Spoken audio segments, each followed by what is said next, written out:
അടുത്ത ദിവസം കാലത്തെ ലക്ഷ്മിയും ശേഖരനും കൂടി ഡോക്ടറെ കണ്ടു. ഒരു അരമണിക്കൂർ അദ്ദേഹം അവരോട് രണ്ടാളോട് സംസാരിച്ചു. ഡോക്ടറാണ് അവരെ രണ്ടാളെയും വൈശാഖന്റെ അടുത്തേക്ക് കൊണ്ടുപോയത്. ഞാൻ പറയുന്നത് എല്ലാം ലക്ഷ്മി അനുസരിക്കണം കേട്ടോ, ഡോക്ടർ അവൾക്ക് നിർദ്ദേശം കൊടുത്തു. വൈശാഖൻ, ഇതാ ഇയാളുടെ അച്ഛൻ വന്നിരിക്കുന്നു, ഡോക്ടർ വേണുഗോപാൽ പറഞ്ഞു. അപ്പോഴേക്കും അവൻ അച്ഛനെ നോക്കി. ഇപ്പോൾ എങ്ങനെയുണ്ട് മോനെ, വേദന കുറവുണ്ടോ? അയാൾ മകനെ നോക്കി. ഉണ്ടെന്നവൻ തലകുലുക്കി. സിസ്റ്റർ രേഷ്മ, ഡോക്ടർ വേണുഗോപാൽ ഉറക്കെ വിളിച്ചു. ലക്ഷ്മി അവന്റെ അരികിലേക്ക് വന്നതും ഒരു ഭാവഭേദവും അവന്റെ മുഖത്തുണ്ടായില്ല എന്ന് ഡോക്ടർക്കും ശേഖരനും മനസ്സിലായി. വൈശാഖനെ നോക്കേണ്ട ചുമതല ഞാൻ നിങ്ങളെ ഏൽപ്പിക്കുകയാണ്. യാതൊരു കുറവുകളും ഈ പേഷ്യന്റിന് ഉണ്ടാകരുത് കേട്ടോ, ഡോക്ടർ പറഞ്ഞതും അവൾ തലകുലുക്കി. കുറച്ചു കഴിഞ്ഞതും ശേഖരനും ഡോക്ടർ വേണുഗോപാലും കൂടി പുറത്തേക്ക് ഇറങ്ങിപ്പോയി. വൈശാഖൻ, നമുക്കിത്തിരി ചായ കുടിക്കാം, അവൻ കിടന്ന ബെഡിന്റെ മുകൾ ഭാഗം കുറച്ചു പൊക്കിക്കൊണ്ടു പറഞ്ഞു. ശേഖരൻ മേടിച്ചു കൊടുത്ത ടൂത്ത് ബ്രഷും പേസ്റ്റും എടുത്ത് അവൾ അവനെ ആദ്യം പല്ല് തേപ്പിച്ചു. എന്നിട്ട് കുറച്ച് കട്ടൻ ചായയും ഒരു ബണ്ണിന്റെ കാൽഭാഗവും കൂടി നിർബന്ധപൂർവ്വം അവനെ കഴിപ്പിച്ചു. എന്നിട്ട് ഗുളികയും കൊടുത്തു കഴിഞ്ഞു അവൾ അവനെ വീണ്ടും ചാരിക്കിടത്തി. വേദനയുണ്ടോ? അവൾ പതിയെ ചോദിച്ചു. ഉണ്ട് സിസ്റ്റർ, അവൻ പറഞ്ഞു. ലക്ഷ്മിക്ക് അവളുടെ മനസ്സ് നീറിപ്പുകഞ്ഞു. സാരമില്ല, കുറച്ചു കഴിയുമ്പോൾ എല്ലാം മാറും കേട്ടോ. എന്തെങ്കിലും ആവശ്യമുണ്ടെങ്കിൽ ഈ ബെല്ലടിച്ചാൽ മതി. അവന്റെ വലതുവശത്ത് ഒരു ചെറിയ സ്വിച്ചുണ്ടായിരുന്നു. അതവൾ അവന് കാണിച്ചു കൊടുത്തു. തിരികെ അവൾ റൂമിലെത്തിയപ്പോൾ ഡോക്ടറും ശേഖരനും അശോകനും തമ്മിൽ സംസാരിക്കുകയായിരുന്നു. വൈശാഖൻ അയാളുടെ കൂട്ടുകാരനുമായിട്ട് ബൈക്കിൽ പോയപ്പോൾ ആക്സിഡന്റ് ഉണ്ടായി എന്നാണ് ഓർത്തിരിക്കുന്നത്. വൈശാഖ് ആ ബൈക്ക് എടുത്ത സമയത്ത് അങ്ങനെ ഒരു ആക്സിഡന്റ് ഉണ്ടായിരുന്നു എന്നാണ് വൈശാഖന്റെ ഫാദറിൽ നിന്ന് അറിയാൻ സാധിച്ചത്. ഡോക്ടർ വേണുഗോപാൽ ലക്ഷ്മിയോട് പറഞ്ഞു. ലക്ഷ്മി, കുട്ടി വിഷമിക്കുകയൊന്നും വേണ്ട കേട്ടോ, എല്ലാം റെഡിയാകും. കുറച്ചു കാലതാമസം ചിലപ്പോൾ വരും, അതുവരെ പിടിച്ചു നിൽക്കണം. അങ്ങനെ ആകാതിരിക്കട്ടെ, ഡോക്ടർ വേണുഗോപാൽ വിശദീകരിച്ചു. അവൾ ഉവ്വെന്ന് ശിരസ്സനക്കി. ഇയാൾ എപ്പോഴും വൈശാഖന്റെ കൂടെ വേണം, അത് ചിലപ്പോൾ വൈശാഖന്റെ ഓർമ്മ പെട്ടെന്ന് നേരെയാക്കി എന്ന് വരും കേട്ടോ. ഡോക്ടർ വേണുഗോപാൽ പോകാൻ എഴുന്നേറ്റു. മോളെ, വൈശാഖന് എന്തെങ്കിലും മാറ്റമുണ്ടോ? അശോകൻ മകളോട് ചോദിച്ചു. ഇല്ല അച്ഛാ, അതുപോലെ തന്നെ. അത് പറയുമ്പോൾ അവളുടെ ശബ്ദം ഇടറിയിരുന്നു. മോൾ അതൊന്നും കാര്യമാക്കേണ്ട, എല്ലാം നേരെയാകും. അവന്റെ ജീവന് ഒരാപത്തും വരുത്താതെ ദൈവം അവനെ നമുക്ക് തിരിച്ചു തന്നില്ലേ? ശേഖരൻ ലക്ഷ്മിക്ക് ആത്മവിശ്വാസം പകർന്നു നൽകി. തനിക്കും അത്രമാത്രം മതി. തന്റെ വൈശാഖേട്ടന് ഈശ്വരൻ ആയുസ് നൽകിയല്ലോ, ആ ഒരു ഒറ്റ കാര്യം മതി, ലക്ഷ്മിയും ഓർത്തു. മോൾ എന്തെങ്കിലും കഴിക്ക്, ഇന്നലെ മുതൽ പട്ടിണിയല്ലേ? ശേഖരൻ ഒരു പാത്രത്തിലേക്ക് 2 അപ്പവും കുറച്ച് വെജിറ്റബിൾ കറിയും കൂടി ഒഴിച്ചു. എനിക്ക് വിശപ്പ് തീരെയില്ല അച്ഛാ, ഇപ്പോ ഒന്നും വേണ്ട. അങ്ങനെ പറയരുത്, വിശന്നു തളർന്നാൽ മോൾ എന്തു ചെയ്യും? ശേഖരൻ കുറേയേറെ നിർബന്ധിച്ചപ്പോൾ അവൾ ഒരപ്പം കഴിച്ചു എന്ന് വരുത്തി. അശോകൻ അപ്പോൾ മെഡിസിൻ മേടിക്കുവാനായി പോയതായിരുന്നു. കാലത്തെ തന്നെ വൈശാഖിനെ കാണുവാനായി അവന്റെ ഫ്രണ്ട്സും അതുപോലെ തന്നെ പ്രീതി ടെക്സ്റ്റൈൽസിന്റെ കുറച്ച് സ്റ്റാഫും ഒക്കെ വന്നിരുന്നു. പക്ഷേ ആർക്കും അവനെ കാണുവാനായി സാധിച്ചില്ല. 4 days കൂടി സർജിക്കൽ ICUവിൽ തുടരണം എന്നാണ് ഡോക്ടറുടെ നിർദ്ദേശം. ഇടയ്ക്ക് ലക്ഷ്മി അവന്റെ അരികിലേക്ക് ചെന്നു. സിസ്റ്റർ, എന്നെ റൂമിലേക്ക് ഒന്ന് ഷിഫ്റ്റ് ചെയ്യാൻ പറയുമോ? ഇവിടെ ഇങ്ങനെ തനിച്ച് കിടക്കാൻ എനിക്ക് ആകെ ഒരു ഭയം. അങ്ങനെ പെട്ടെന്ന് ഷിഫ്റ്റ് ചെയ്യാൻ പറ്റത്തില്ല. എന്തെങ്കിലും ഇൻഫെക്ഷൻ ഉണ്ടായാൽ പിന്നെ അത് കൂടുതൽ കോംപ്ലിക്കേഷൻ ആകും. ശോ, എൻ്റെ സിസ്റ്ററെ, എനിക്കിങ്ങനെ കിടക്കാൻ വയ്യ, പുറം പൊട്ടുവാ. അവൾ അവനെ നോക്കി. ഒരു കൊച്ചു കുഞ്ഞിന്റെ ഭാവമായിരുന്നു അവന്റെ മുഖത്ത്. അവൾ പതിയെ അവന്റെ ബെഡിന്റെ പകുതി ഭാഗം പൊക്കിവെച്ചു. അപ്പോൾ അവന്റെ ഇടതുകാല് ചെറുതായൊന്നനങ്ങി. ആ അമ്മേ, അവൻ ഉറക്കെ കരഞ്ഞു. മറ്റൊരു സിസ്റ്ററും കൂടി അവരുടെ അടുത്തേക്ക് വന്നു. ഓ സിസ്റ്റർ, എനിക്ക് സഹിക്കാൻ കഴിയുന്നില്ല. അവന്റെ കണ്ണിൽ നിന്ന് കണ്ണുനീർ ഒഴുകി. സാരമില്ല വൈശാഖൻ, പതിയെ പതിയെ എല്ലാം നേരെയാകും കേട്ടോ. കുഴപ്പമൊന്നുമില്ല, പേടിക്കുകയൊന്നും വേണ്ട. അവരുടെ അടുത്തേക്ക് വന്ന് സിസ്റ്റർ റിയ അവനെ സമാധാനിപ്പിച്ചു. വേദന കൊണ്ട് അവൻ പുളഞ്ഞു. സിസ്റ്റർ പ്ലീസ്, ആ ഡോക്ടറെ ഒന്ന് വിളിക്ക്. ഞാൻ ഡോക്ടറുടെ അടുത്ത് വരെ ചെന്നിട്ട് വരാം. എന്തെങ്കിലും ഇഞ്ചക്ഷൻ ഉണ്ടെങ്കിൽ എടുക്കാം കേട്ടോ. അപ്പോഴേക്കും വൈശാഖിന്റെ വേദന മാറിക്കോളും.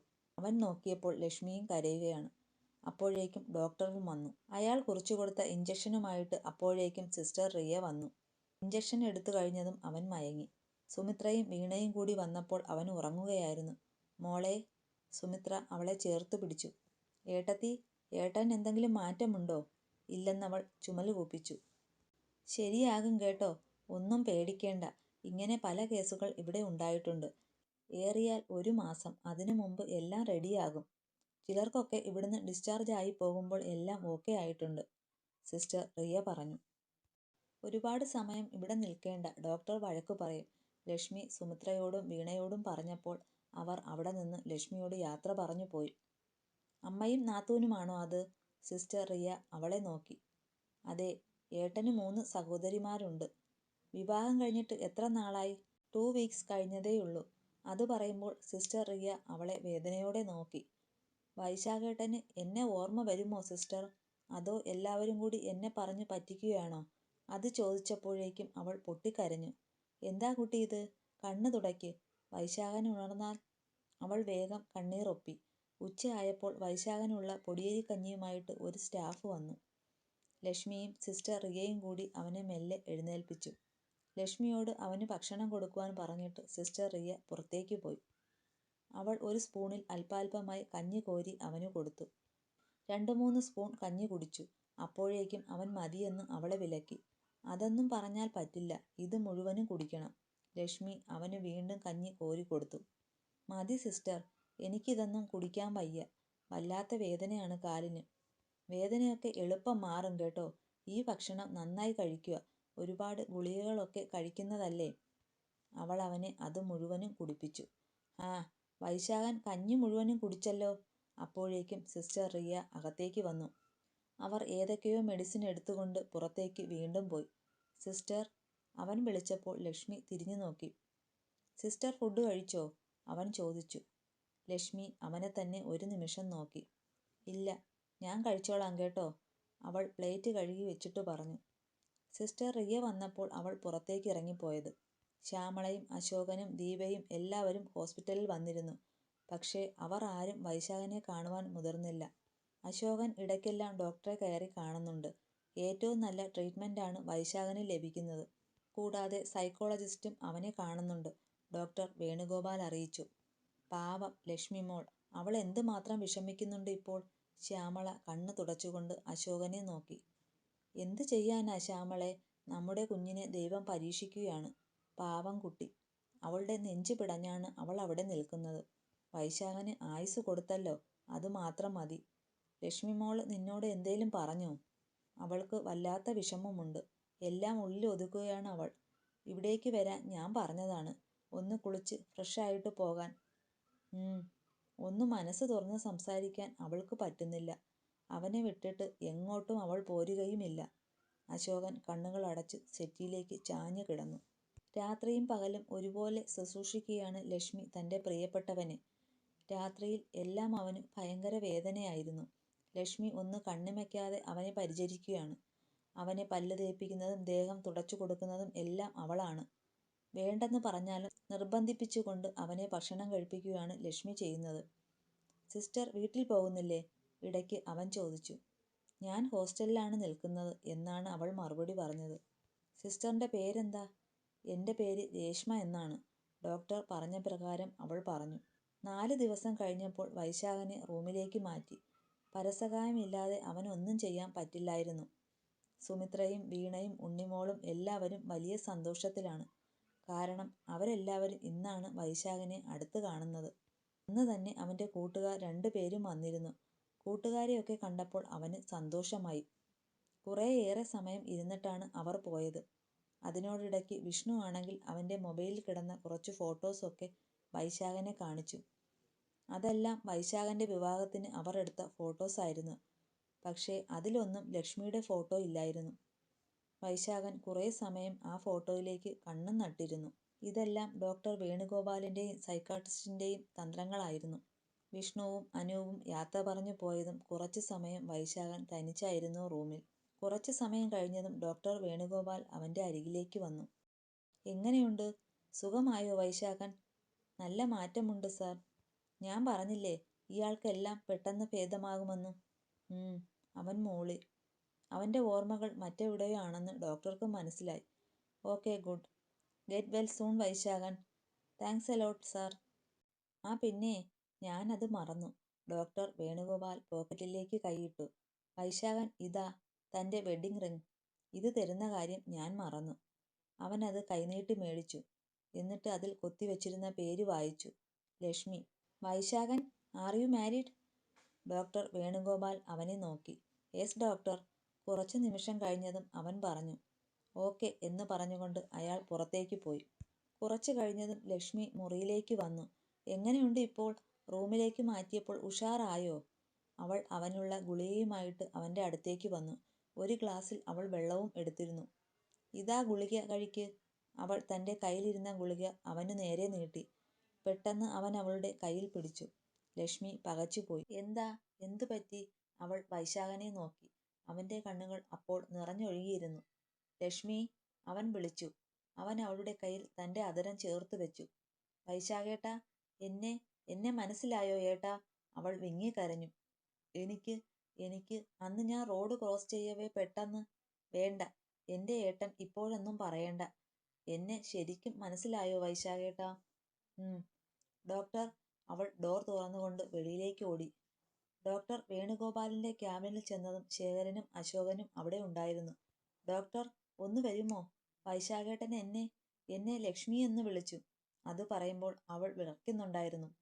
What? It's a happy news. Doctor Venugopal വേഗം വൈശാഖന്റെ മുറിയിലേക്ക് പോയി. സത്യമാണോ മോളെ? നടക്കുന്നതിനിടയിൽ ശേഖരൻ അവളെ നോക്കി. ലക്ഷ്മിക്ക് സന്തോഷം കൊണ്ട് ഒന്നും സംസാരിക്കാൻ പോലും പറ്റുന്നില്ല. ഡോക്ടർ വേണുഗോപാൽ ചെന്നപ്പോൾ വൈശാഖൻ തുറന്നിട്ട ജനലിലൂടെ പുറത്തേക്ക് നോക്കി കിടക്കുകയാണ്. Hello mister Vaishakhan. അവന്റെ അരികിലേക്ക് ഡോക്ടർ ചെന്നു. Yes doctor. അവൻ മുഖമുയർത്തി. ഇതാരാണ്? ലക്ഷ്മിയുടെ നേർക്ക് വിരൽ ചൂണ്ടിക്കൊണ്ട് ഡോക്ടർ വേണുഗോപാൽ ചോദിച്ചു. അശോകനും ലക്ഷ്മിയും ശേഖരനും ഒക്കെ അവന്റെ മുഖത്തേക്ക് കണ്ണു നട്ടു. Tell me Vaisakhan. സാർ, ഇതെന്റെ വൈഫാണ്, അവൻ പറഞ്ഞു. എല്ലാ മുഖങ്ങളിലും പുഞ്ചിരി വിടർന്നു. ഓക്കെ, ഈ കുട്ടിയുടെ നെയിം എന്താണ്? ലക്ഷ്മി. ഗുഡ്. ഇതാരാണ്? ഇദ്ദേഹത്തിന്റെ നെയിം കൂടി പറഞ്ഞാൽ ഞാൻ പോയേക്കാം. ഇത് എന്റെ ഫാദർ ഇൻ ലോയാണ്. പേര് അശോകൻ. Very good man. അപ്പോൾ ശരി, നമ്മൾക്ക് കാണാം കേട്ടോ. ഡോക്ടർ അവന്റെ ചുമലിൽ തട്ടിയിട്ട് പുറത്തേക്ക് ഇറങ്ങി. ഡോക്ടർ. ലക്ഷ്മി കൂപ്പുകൈയോടെ വേണുഗോപാലിന്റെ അടുത്തേക്ക് ചെന്നു. എങ്ങനെ നന്ദി പറയേണ്ടത് എന്ന് എനിക്ക് അറിയില്ല, അവൾ മിഴികൾ ഒപ്പിക്കൊണ്ടു പറഞ്ഞു. എന്നോടല്ല, ദൈവത്തോട്. താൻ പാതി ദൈവം പാതി എന്നല്ലേ? ആ ദൈവത്തിന്റെ കരങ്ങൾ ഉള്ളതുകൊണ്ടാണ് മോളെ വൈശാഖനെ നിനക്ക് ദൈവം തിരിച്ചു തന്നത്. അവളെ ആശ്വസിപ്പിച്ചിട്ട് ഡോക്ടർ വേണുഗോപാൽ നടന്നു നീങ്ങി. ശേഖരനും അശോകനും വൈശാഖനെ ആശ്വസിപ്പിക്കുകയാണ്. അപ്പോഴാണ് ലക്ഷ്മി അകത്തേക്ക് ചെന്നത്. ആ, മോള് വന്നല്ലോ. നിനക്ക് വേണ്ടി ഊണും ഉറക്കവും ഒഴിഞ്ഞു ഈശ്വരനെ വിളിക്കുകയായിരുന്നു മോനെ, നമ്മുടെ ലക്ഷ്മി മോള്, ശേഖരൻ മകനോട് പറഞ്ഞു. നിങ്ങൾ രണ്ടാളും സംസാരിക്ക്. ഞാനായിട്ട് കൂടുതലൊന്നും പറയുന്നില്ല. അശോകാ, വരൂ, നമുക്കൊരു ചായ കുടിച്ചിട്ട് വരാം. ശേഖരനും അശോകനും കൂടി പുറത്തേക്ക് ഇറങ്ങിപ്പോയി. ലക്ഷ്മി വൈശാഖന്റെ അടുത്ത് വന്നിരുന്നു. വൈശാഖേട്ടാ, അവൾ വിളിച്ചു. അവന്റെ മിഴികൾ അപ്പോഴും നിറഞ്ഞു വന്നു. പാവം ലക്ഷ്മി. അവളുടെ ഹൃദയം എത്രമാത്രം വേദനിച്ചു. തന്നെ അവൾ ഇത്രയും സ്നേഹിക്കുന്നുണ്ടെന്ന് അവൻ മനസ്സിലാക്കുകയായിരുന്നു. ലക്ഷ്മി, ആം സോറി, അവൻ പതിഞ്ഞ സ്വരത്തിൽ പറഞ്ഞു. സോറിയോ? എന്തിന്? നിന്നെ ഞാൻ വിഷമിപ്പിച്ചതിനെല്ലാം. എനിക്കൊന്നും ഓർമ്മയില്ലായിരുന്നു. അതൊന്നും ഇനി പറയണ്ട, അതൊക്കെ പോട്ടെ. ഇനി മറക്കാതിരുന്നാൽ മതി. അവൾ ചിരിച്ചുകൊണ്ട് അവനെ ബെഡിലേക്ക് കിടത്തി. ഇത്രയും ദിവസം കൊണ്ട് നീ അസലൊരു നഴ്സായല്ലോ. വൈശാഖൻ അവളെ നോക്കി. എല്ലാം സിസ്റ്റർ റിയ പഠിപ്പിച്ചതാണ്. കുറച്ചു കഴിഞ്ഞു വരും ഏട്ടനെ കാണാൻ. അന്ന് നിന്നെ കൂട്ടിക്കൊണ്ട് നിന്റെ വീട്ടിൽ പോകണം എന്നൊക്കെ ഓർത്തിരുന്നതാണ്. അപ്പോഴാണ് ഇങ്ങനെയൊക്കെ സംഭവിച്ചത്. എനിക്ക് ഒരിടത്തും പോകേണ്ട. എനിക്ക് എൻ്റെ വൈശാഖേട്ടൻ്റെ കൂടെ ഇങ്ങനെ ഇരുന്നാൽ മതി. ഈ പെണ്ണിനിതെന്തു പറ്റി? ഇത്രയും പെട്ടെന്നൊരു മാറ്റം? അവൻ ലക്ഷ്മിയെ നോക്കി. എത്രയും പെട്ടെന്ന്? മിണ്ടാതെ അടങ്ങിക്കിടക്ക്.